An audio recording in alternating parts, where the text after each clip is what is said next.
Hello बच्चों, आज हम लोग पढ़ेंगे स्टेम की मॉर्फोलॉजी के बारे में। ठीक है, तो स्टार्ट करते हैं हम लोग कि स्टेम सबसे पहले कहते किसको हैं या ये कहाँ से ओरिजिनेट करता है। तो स्टेम की ओरिजिन सीड में जो एम्ब्रियो होती है उस एम्ब्रियो के प्लीम्यूल से होता है। स्टेम की ओरिजिन सीड के एम्ब्रियो के प्लीम्यूल से होती है। अब पहचानेंगे कैसे? जैसे यहाँ पे जिंजर का एक डायग्राम बना हुआ है। इस जिंजर के डायग्राम में आप देख लो तो ये मिट्टी के नीचे होता है प्रेजेंट।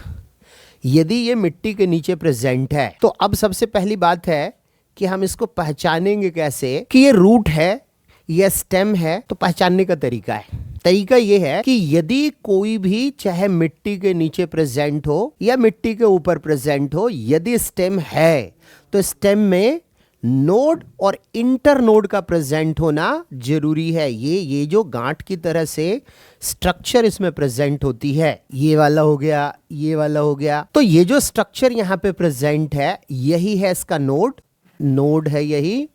और दो नोड के बीच का डिस्टेंस इंटर नोड कहलाता है। जैसे यहाँ पर इस डायग्राम में ये दो नोड को रिप्रेजेंट किया जा रहा है और इसके बीच का डिस्टेंस इंटर नोड कहलाता है। तो नोड और इंटर नोड यदि प्रेजेंट हो, चाहे एरियल पार्ट हो, मिट्टी से ऊपर हो, चाहे मिट्टी के नीचे प्रेजेंट हो, सॉइल सरफेस के नीचे प्रेजेंट हो, अंडरग्राउंड हो, और उसमें नोड और इंटर नोड दोनों प्रेजेंट है, नोड और इंटर नोड दोनों प्रेजेंट है, तो हम इसे बोलेंगे कि ये एक मॉडिफिकेशन है स्टेम का ही। स्टेम ही है वो। और नोड से ये बर्ड लाइक स्ट्रक्चर डेवलप होती है। यदि कोई स्टेम प्रेजेंट होगा तो हमारे पास अब 3 कंडीशन आ गई कि नोड होगा प्रेजेंट, इंटर नोड होगा प्रेजेंट और नोड से बर्ड डेवलप होती है। तो यदि हमारे पास नोड, इंटर नोड और बर्ड प्रेजेंट है तो हम इसे बोल सकते हैं ये स्टेम वाली पार्ट है। तो देखो इधर यहाँ पे लिखा हुआ है कि यदि यहाँ पे प्रेजेंट हो नोड, इंटर नोड और बर्ड तो ये स्टेम है। तो जिंजर इस पॉइंट ऑफ व्यू से हम बोल सकते हैं कि ये स्टेम का पार्ट है, ये स्टेम का पार्ट है। तो ये तो अभी हम लोग समझ लिए हैं कि स्टेम होने के लिए नोड, इंटर नोड और बर्ड चाहिए। अब हमें एक्चुअली यहां पे पढ़नी है कि इसमें कैसे कैसे मॉडिफिकेशन होता है। तो मॉडिफिकेशन की बात यदि कर लें तो स्टेम की मॉडिफिकेशन को मैं यहां पे 3 डिफरेंट टाइप में, 3 डिफरेंट कैटेगरी में क्लासिफाई कर रहा हूं। एक तो अंडरग्राउंड मॉडिफिकेशन, दूसरा एरियल मॉडिफिकेशन जो सॉइल सरफेस से ऊपर होती है, और एक सॉइल सरफेस पे होगी तो सब एरियल मॉडिफिकेशन करेंगे। तो सबसे पहले मैं यहां पे बता रहा हूं आपको अंडरग्राउंड मॉडिफिकेशन ऑफ स्टेम, जिसकी पहली टाइप अभी जो स्टेम में हमने डिस्कस किया, जिंजर एग्जाम्पल लेके, ये है जिंजर, अदरक जिसको आप बोलते हो हिंदी में। तो जिंजर एक अंडरग्राउंड मॉडिफिकेशन स्टेम का ही है जिसे राइजोम कहा जाता है। अब राइजोम की क्या कैरेक्टरिस्टिक फीचर होगी? तो राइजोम की कैरेक्टरिस्टिक फीचर ये होती है कि यहां पर जो ग्रोथ होगा सॉइल सरफेस के नीचे वो हॉरिजॉन्टल ग्रोथ होती है, ये हॉरिजॉन्टल ग्रोथ होती जाती है। लेकिन यही ग्रोथ यदि वर्टिकली हो जाए तो इसको राइजोम नहीं बोलेंगे, फिर ये एक अलग मॉडिफिकेशन होगा, उसे कॉर्म बोला जाता है, जो यहां पर दिया हुआ है, ये कॉर्म है। In case of corm underground modification है और ये मिट्टी से नीचे वर्टिकली ग्रो करता चला जाए तो इसको हम लोग बोल देंगे कॉर्म। ठीक है, तो कॉर्म और राइजोम में बेसिक डिफरेंस यही हो गया कि कॉर्म जो होगी वो वर्टिकल ग्रोथ करेगा। ठीक है, वर्टिकली स्टेम यदि ग्रो कर जाए, हाईली स्वॉलन होती है कॉर्म। एग्जाम्पल इसका अपनी एनसीईआरटी बुक में जिमीकंद या जमीनकंद जिसको आप बोलते हो वो होता है। ठीक है, तो जिमीकंद कॉर्म हो गया और अदरक हो गया राइजोम की मॉडिफिकेशन। तो हम लोग यहां पे अंडरग्राउंड मॉडिफिकेशन की 2 टाइप समझ लिए हैं, राइजोम और ये दूसरा टाइप कॉर्म। राइजोम का एग्जाम्पल जिंजर, टर्मेरिक, अदरक के अलावा हल्दी भी। अच्छा, बनाना प्लांट में यदि पुरानी ओल्ड बनाना प्लांट है तो अंडरग्राउंड मॉडिफिकेशन इसकी राइजोम होती है। लेकिन पुराना बनाना प्लांट हो जाए तो उसके साइड से और भी नए नए प्लांट ग्रो करने लगते हैं, यदि ऐसा हो जाए तो उसे राइजोम नहीं बोलेंगे, वो अब सब एरियल मॉडिफिकेशन का पार्ट होगा जो हम लोग अभी आगे पढ़ने वाले हैं। तो दो टाइप हम लोग कर लिए हैं अंडरग्राउंड मॉडिफिकेशन में, राइजोम और कॉर्म। अब तीसरा टाइप एक बारी हम लोग यहां पे देख लेते हैं। थर्ड टाइप है ट्यूबर। ट्यूबर वर्ड का मतलब होता है इनडेफिनिट शेप। शेप कोई डिफाइन नहीं होती है, कहीं भी ट्यूबर लिखा हुआ है। जैसे हम लोग लास्ट वीडियो में रूट की मॉडिफिकेशन पढ़े थे, स्वीट पोटैटो, तो वहां भी शेप डिफाइंड नहीं थी हमारी। और आलू यदि देखा जाए, पोटैटो यदि देखा जाए, तो पोटैटो में भी शेप डिफाइंड नहीं होती है, टेढ़ी मेढ़ी सी होती है। अब यहां पर जो डायग्राम दिया हुआ है, इस डायग्राम को ध्यान से देखो तो कई पार्ट में यहां पर कुछ डिप्रेस्ड एरिया है, बहुत सारी है। इसी को रिप्रेजेंट कर देते हैं हम लोग आई से, इसे आई बोला जाता है। और ये आई पोटैटो के केस में ये रिप्रेजेंट करता है एक्चुअली कंडेंस्ड नोड को। तो यदि नोड प्रेजेंट हो जाए तो उसे क्या बोलना चाहिए, रूट बोलना चाहिए या स्टेम बोलोगे? सीधी सी बात है, नोड, इंटरनोड और बड प्रेजेंट रहे तो अंडरग्राउंड हो या एरियल हो, वो कहलाएगा स्टेम का पार्ट। तो potato underground modification of stem है, जबकि स्वीट पोटैटो हम लोग पढ़े थे अंडरग्राउंड मॉडिफिकेशन रूट की थी। और यदि कंडेंस नोड है तो इस कंडेंस नोड से यहां पर ये बर्ड निकल रही है, तो अब तीसरे स्ट्रक्चर इसमें बर्ड भी हो गई।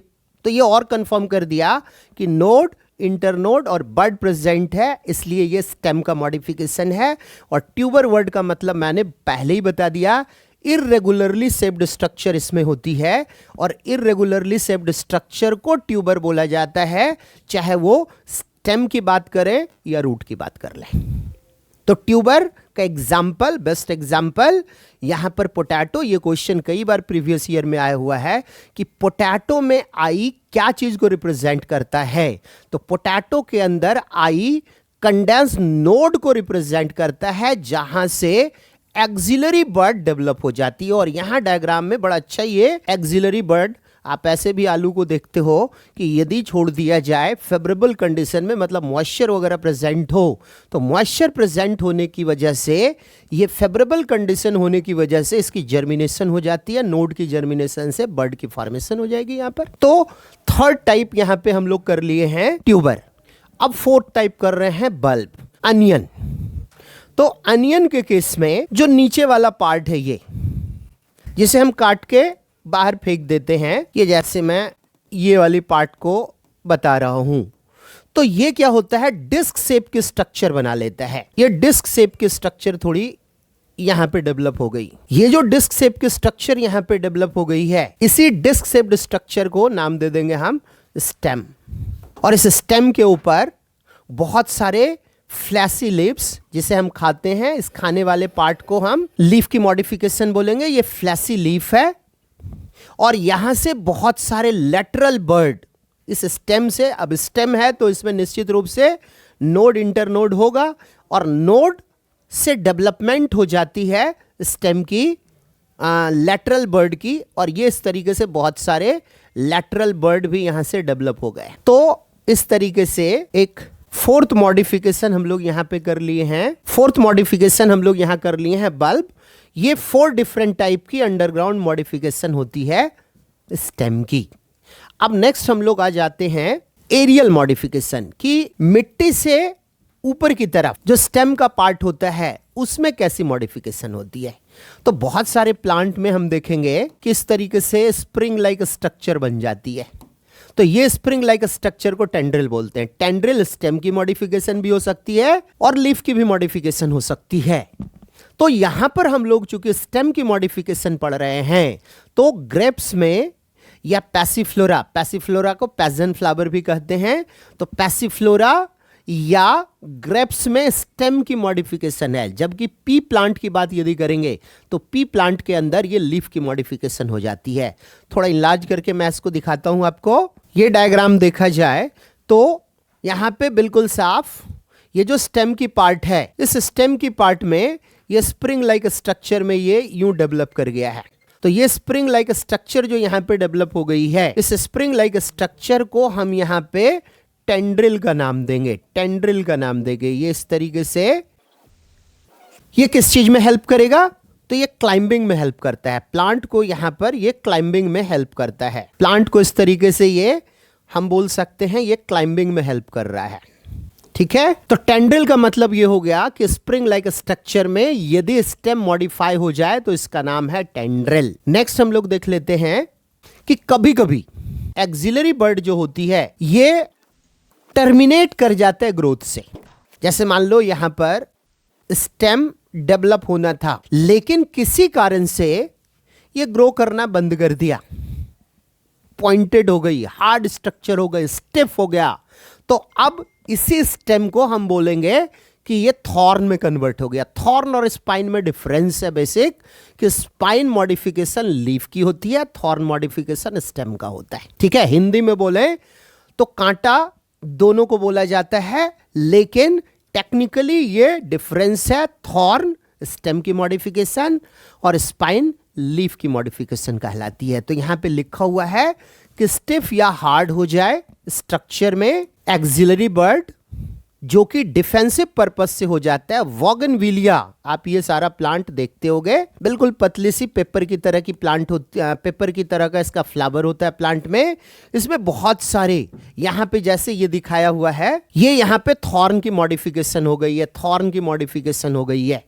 ठीक है, तो एक्सिलरी बर्ड यदि टर्मिनेट कर जाए hard and stiff and pointed structure में, तो इसी को बोल देते हैं हम लोग थॉर्न। तो चूंकि सॉइल सरफेस से काफी ऊपर है, इसलिए एरियल मॉडिफिकेशन की ही एक टाइप कहलाई है। नेक्स्ट आ जाते हैं बल्बिल।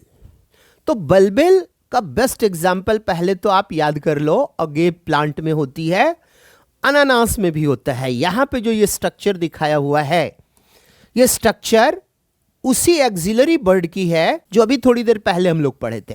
एक्चुअली क्या होता है, अगेप प्लांट के अंदर जो एक्सिलरी बर्ड होती है, ये एक्सिलरी बर्ड होती है जिसके बारे में अभी थॉर्न में हमने बताया था कि हार्ड और पॉइंटेड हो जाती है।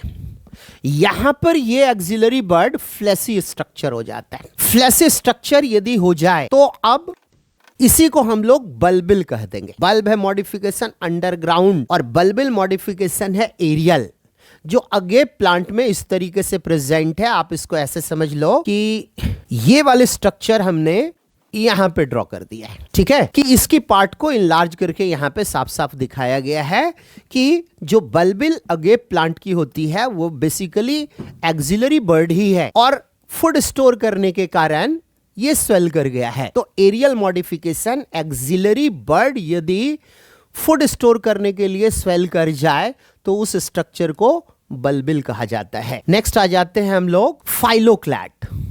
फाइलोक्लैड स्टेम की ही मॉडिफिकेशन है, जिसमें जो मेन स्टेम है वो ग्रीन कलर फ्लैशी स्ट्रक्चर में कन्वर्ट हो जाता है। ये जैसे यहां पर ये ग्रीन कलर के स्ट्रक्चर, ये बेसिकली स्टेम है और फोटोसिंथेटिक हो जाता है। ये फ्लैट भी हो सकता है, सिलेंड्रिकल भी स्ट्रक्चर हो सकता है। दो एग्जाम्पल अपनी एनसीईआरटी में दिया हुआ है, एक तो अपनसिया और यूफॉर्बिया। हम लोग सबसे पहली बात, पहले भी मैं वीडियो में बता चुका हूं, यहां जो स्टडी कर रहे हैं हम लोग एनसीईआरटी बेस्ड, क्योंकि नीट में उसी एनसीईआरटी से क्वेश्चंस आते हैं। हमें वहां पे कंसंट्रेट करके रखना है और उसके सारे एग्जाम्पल पढ़ने हैं, उसका एक भी नहीं छोड़ना। तो अपनसिया दिया हुआ है कि फ्लैट हो जाती है स्ट्रक्चर, जो कि इस डायग्राम में यहां पे बना हुआ है, ये फ्लैट स्ट्रक्चर वाला है। लेकिन यदि यूफॉर्बिया की बात कर लें तो यूफॉर्बिया सिलेंड्रिकल स्ट्रक्चर में मॉडिफाई करता है। स्टेम के अंदर indefinite number of nodes and internodes होते हैं। इनडेफिनिट नंबर ऑफ नोड्स और इंटरनोड्स होने के कारण ये इंडेफिनिटली ग्रो करता चला जाएगा। लेकिन यही स्ट्रक्चर यदि सिंगल इंटरनोड वाला बन जाए तो सिंगल इंटरनोड वाले स्ट्रक्चर को क्लैडोड बोल देते हैं। क्लैडोड, यदि single internode green flat colour की फोटोसिंथेटिक स्ट्रक्चर प्रेजेंट रहे, लीफ की मॉडिफिकेशन हो, इसी तरीके की कंडीशन, लेकिन इंटरनोड यहां पर फाइलोक्लैड के अंदर बहुत सारे होते हैं, many nodes and internodes. Single internode यदि हो जाए तो इसी का नाम रख देंगे फिर क्लैडोड। अपनी एनसीईआरटी में नहीं है, बट कॉम्पैरेटिव प्रीवियस ईयर में क्वेश्चन आया हुआ है, इसलिए मैंने बता दिया कि क्लैडोड और फाइलोक्लैड में यही डिफरेंस है।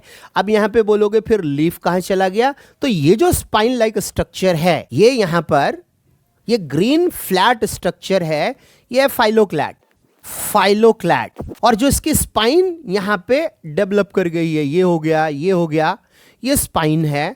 और ये स्पाइन एक्चुअली मॉडिफिकेशन हो जाता है लीफ की, ये लीफ मॉडिफिकेशन है, मॉडिफिकेशन, ठीक है। तो जब लीफ की मॉडिफिकेशन हम लोग पढ़ेंगे तो लीफ की मॉडिफिकेशन में लीफ की मॉडिफिकेशन जो स्पाइन टाइप की होगी, ये फाइलोक्लैड वाला डायग्राम वहां भी हम लोग पढ़ लेंगे, ठीक है। तो ये फाइलोक्लैड हो गया, एरियल मॉडिफिकेशन हम लोग कर लिए हैं, अंडरग्राउंड मॉडिफिकेशन, एरियल मॉडिफिकेशन। अब तीसरी मॉडिफिकेशन हम लोग स्टेम की करने जा रहे हैं, subaerial modification. Subaerial modification का मतलब समझना है कि ये जैसे हमारा ग्राउंड सरफेस है, यदि ग्राउंड सरफेस के आसपास स्टेम ग्रो करे तो उसका नाम हम लोग रख लेंगे सब एरियल मॉडिफिकेशन। जैसे समझाने के लिए ग्रास का एक एग्जाम्पल हम लोग लेते हैं कि जैसे कोई ग्रास के स्टेम की बात यदि करो आप, तो ग्रास स्टेम में ग्राउंड सरफेस के पैरेलली, हॉरिजॉन्टली आप देखोगे इसकी स्टेम ग्रो कर रही है, और इसी नोड वाले पॉइंट से यहां पर कई जगह पे रूट डेवलप कर जाएंगे, रूट डेवलप कर जाएंगे, और स्पाइरली अरेंज्ड यहां पर लीफ लाइक स्ट्रक्चर डेवलप हो जाएगी। लीफ लाइक नोड से यहां पर स्पाइरली अरेंज्ड लीफ बन जाएगा, स्पाइरली अरेंज्ड लीफ बन जाएगा। ये जो हॉरिजॉन्टली ग्रो करने वाला पार्ट है, इस हॉरिजॉन्टली ग्रो करने वाले पार्ट का नाम हम लोग यहां से रख लेंगे कि यही है रनर। तो रनर एक टाइप की सब एरियल मॉडिफिकेशन है स्टेम की। रनर सब एरियल मॉडिफिकेशन है जो क्रीप करता है सॉइल सरफेस पर। ऑक्जेलिस और ग्रास इसका बेस्ट एग्जाम्पल है। सब एरियल का मतलब इस ग्रास वाली मॉडिफिकेशन से हमें ज्यादा अच्छा समझ में आ सकता है कि सॉइल सरफेस पे ग्रो करे, ठीक है। अब देखो, एक है offset modification. Offset modification runner की तरह ही होता है कि यदि इंटरनोड, ये वाला है इंटरनोड, ये इंटरनोड की लेंथ छोटी हो जाए तो बहुत सारे spirally arrange leaf like structure एक दूसरे के नजदीक आ जाएंगे। फिर क्या होगा, फ्लावर लाइक स्ट्रक्चर में अपीयर होने लगेगा यही वाला लीफ। जैसा कि यहां पर एक एग्जाम्पल देके समझाया गया है कि यदि स्पाइरली अरेंज्ड,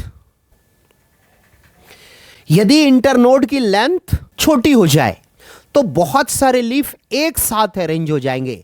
इसको रोजेट ऑफ लीफ कह सकते हैं, रोजेट ऑफ लीफ। फ्लावर की तरह लीफ अपीयर होना शुरू हो जाएगा। तो लीफ यदि फ्लावर की तरह अपीयर होना शुरू हो जाए इंटरनोड के छोटे होने के कारण, तो उसी रनर को हम अब ऑफसेट का नाम देने लगते हैं, जो आइकॉर्निया, आइकॉर्निया और पिस्टिया जैसे प्लांट में कॉमन है। पानी में पाया जाने वाला प्लांट है eichhornia, eichhornia crassipes. Water hyacinth को कहते हैं, terror of Bengal common name इसी का है, और पिस्टिया में भी प्रेजेंट होती है इस तरीके की बात। तो ये हो गया रनर और ऑफसेट।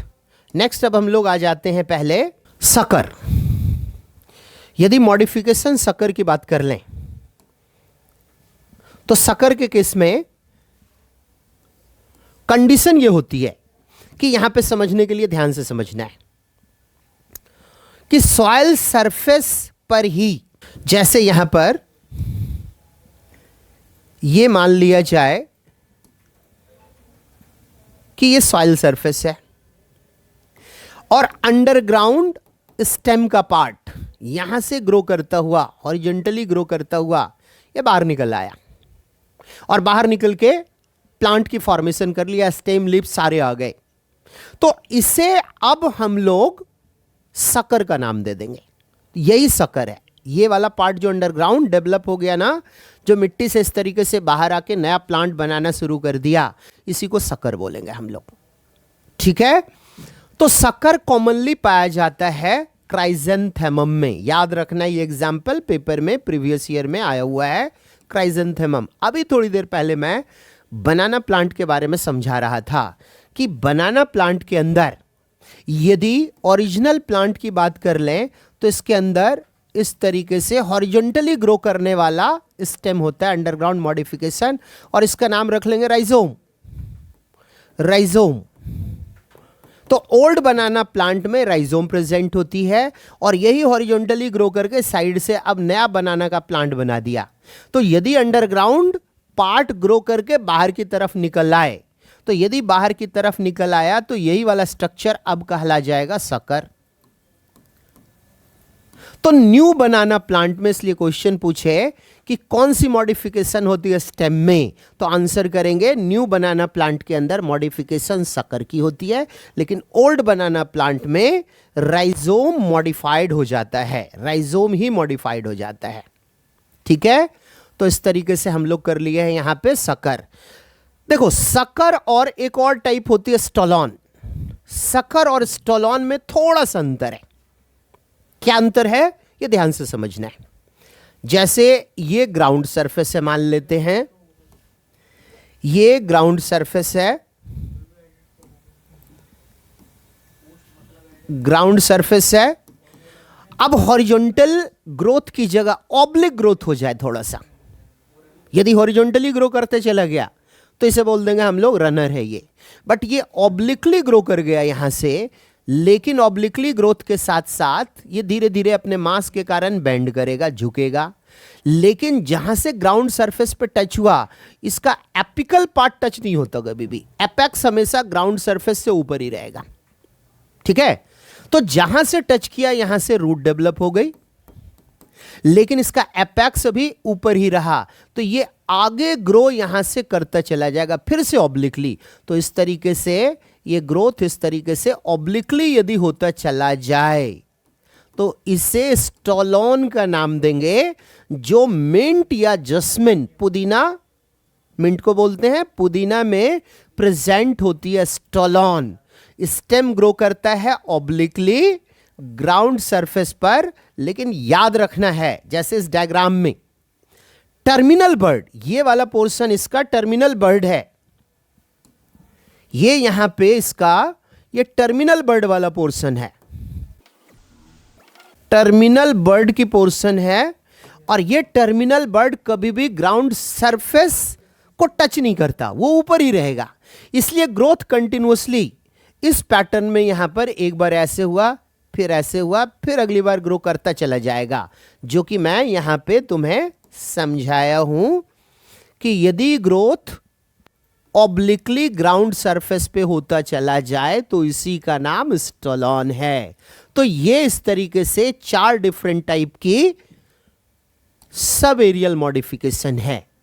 तो एक बारी इन ए नटसेल यदि हम लोग बात कर लें, स्टेम किसे कहते हैं, इसकी मॉडिफिकेशन क्या है, तो हम लोग अभी तक पढ़े हैं कि स्टेम में नोड, इंटरनोड और बड होनी चाहिए, तभी वो स्टेम है। सबसे इंपॉर्टेंट पार्ट, इसकी 3 डिफरेंट टाइप की मॉडिफिकेशन होती है। अंडरग्राउंड सॉइल सरफेस के नीचे, एरियल सॉइल सरफेस से ऊपर, और सब एरियल सॉइल सरफेस पर होती है। अंडरग्राउंड मॉडिफिकेशन राइजोम में हॉरिजॉन्टल ग्रोथ होता है, कीवर्ड मैं बोलता जा रहा हूं। यदि वर्टिकल ग्रोथ हो जाए तो इसे कॉर्म कहेंगे। शेप डिफाइंड नहीं हो, पोटैटो एग्जाम्पल ट्यूबर कहलाएगा। बल्ब बोलते हैं अनियन में जो डिस्क लाइक स्ट्रक्चर डेवलप हो जाती है, इसे बल्ब बोला जाएगा। इसके आगे मैंने बताया एरियल मॉडिफिकेशन में स्प्रिंग लाइक स्ट्रक्चर में यदि मॉडिफाई कर जाए कोई स्टेम क्लाइंबिंग पर्पस से, तो उसका नाम है टेंड्रिल। थॉर्न बोलते हैं जब टर्मिनेट कर गया ग्रोथ, ग्रोथ आगे नहीं होगा, हार्ड स्टिफ स्ट्रक्चर बन जाए, तो इट इज थॉर्न।